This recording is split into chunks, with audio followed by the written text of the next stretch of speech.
সকাল সকাল ঘুম থেকে উঠে এরকম একটা দিনের আলো দেখলে কত ভালো লাগে। বেশ রোদ উঠেছে, বাট ভালো ঠান্ডা আছে। একদম স্বচ্ছ নীল আকাশ। আকাশটা কত নীল, পরিষ্কার পরিচ্ছন্ন। কিছুক্ষণ আগে পরিচ্ছন্ন কর্মীরা এসে রাস্তাঘাট পরিষ্কার করে দিয়ে গেছে। একদম প্রতিদিন সকালবেলা আসে, তারা BMW গাড়ি থেকে নামে, তারপরে পরিষ্কার করে, তারপরে আবার গাড়িতে করে চলে যায়। আর ময়লার বিনগুলো পরিষ্কার করে, বিন চেঞ্জ করে, পার্কগুলো পরিষ্কার করে, এই হচ্ছে তাদের কাজ। এখন বাজে সকাল 6:30। সকাল সকাল ভাত রান্না করেছি, আর আমি শাক রান্না করব শুকনো মরিচ দিয়ে। শুকনো মরিচের সাথে শাকটা খুব ভালো যায়।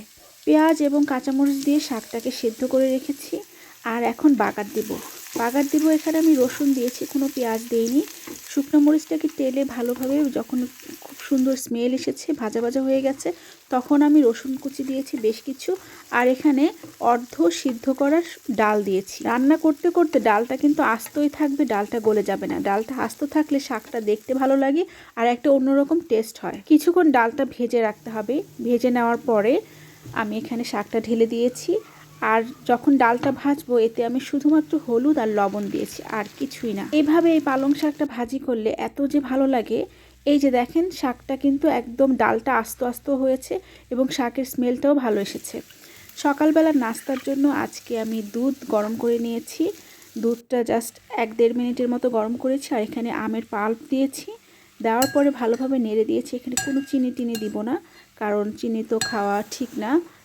এই মিষ্টিতে, দুধের মিষ্টি এবং আমের মিষ্টিতেই দইটা, আবার দই দিয়েও খাওয়া যায়। দই দিলে দই দিয়ে ভালো করে মিক্স করে চিড়া দিয়ে দেওয়া যায়। আজকে আমি দুধ, আম এবং চিড়া মিক্সড করে সকালের নাস্তা করব। বাংলাদেশে গ্রীষ্মকালে এই নাস্তা কিন্তু প্রায় সময় করা হয় এবং এটা বাংলাদেশের একটা ট্রেডিশন। চিড়াটাকে আমি ধুয়ে নিয়েছি, এই জন্য চিড়াটা একটু ফোলা ফোলা লাগছে। আর এভাবে মিক্সড করে আমি কিছুক্ষণ রেখে দিব, তাতে চিড়াটা আরেকটু ফুলবে। খুবই মজা হয়েছে। আর সকালবেলার এই নাস্তাটা আমার কাছে এই সময়ে ভালো লাগে। এখন তো গ্রীষ্মকাল, বাংলাদেশে আম কাঁঠালের সিজন। এখন সকালবেলা উঠে আজকে রান্না করেছি, কারণ আমার হাজব্যান্ড আজকে অফিসে যাবে। এই জন্য আমি লাঞ্চ দেওয়ার জন্য রান্না রেডি করে রেখেছি, যেন ওকে দিয়ে দিতে পারি। এটা হচ্ছে আমার বাসার করিডোর। এখানে চেয়েছিলাম গাছ লাগাতে, আমি এখানে বেশ কিছু গাছ লাগিয়ে দিতে পারবো, কিন্তু সমস্যা হচ্ছে এখানে রোদ আসে না। রোদ না আসলে গাছ মরে যাবে।